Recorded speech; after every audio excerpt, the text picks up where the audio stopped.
Naniniwala si Manila Mayor Joseph Estrada na mapapatunayan ng kanyang asawang si Dr. Loy Ejercito na wala siyang kaugnayan sa pork barrel scam.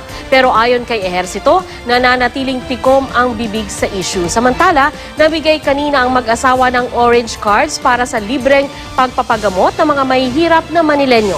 May report si Claire Delfin. Magkasama sina Mayor Joseph Estrada at may bahay na si dating Senador Loy Ejercito sa pamimigay ng tinatawag na orange cards para sa mga mahihirap na Manilenyo. Ang mga makakakuha lang ng orange cards ang maaaring makapagpagamot ng libre sa 6 na public city hospitals sa Maynila. Sinamantala namin ang pagkakataon para tanungin si Dr. Loy tungkol sa mga lumabas na dokumentong maaari daw gamitin sa kaso kaugnay ng pork barrel scam. Sa mga voucher na may tatak na JLN Corporation na nakuha ng GMA News, makikita ang pangalan ni Dr. Loy at ng anak na si Senator Jinggoy Estrada. Iniharap bilang ebidensya sa korte ang mga voucher na ito sa kasong isinampa ng JLN Corporation ni Janet Napoles sa aktor na si Matt Ranillo noong 2005. Sabi noon ni Ranillo sa korte na ipapakita ng mga voucher na nakapagpasok siya ng transaksyon sa JLN Corporation mula sa mag-inang senador. Sa isang voucher na banggit ang katagang PDAF. Pero hindi nagpaunlak ng panayam si Dr. Loy. Nauna nang sinabi ni Senador Jinggoy na wala siyang transaksyon kay Ranillo. Itinanggi na rin ng JLN Corporation noon sa korte ang mga voucher.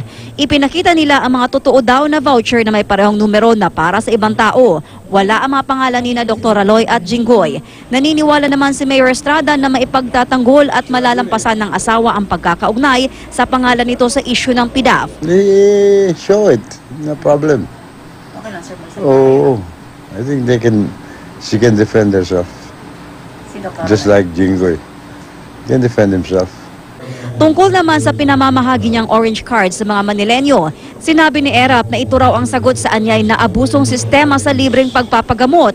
Kahit daw kasi mga may kaya at kahit hindi Manilenyo ay nalilibre noon sa mga ospital na pinupondohan ng Maynila. Dahilan kung bakit lalong natuyo ang kaba ng bayan ng lokal na pamahalaan. Sa Orange Health Card Program, mga poorest of the poor lang ang makikinabang. Ang Social Welfare Office daw ang pumili sa 15,000 benepisyaryo. Kasi kung lahat libre, it's eating up all our budget.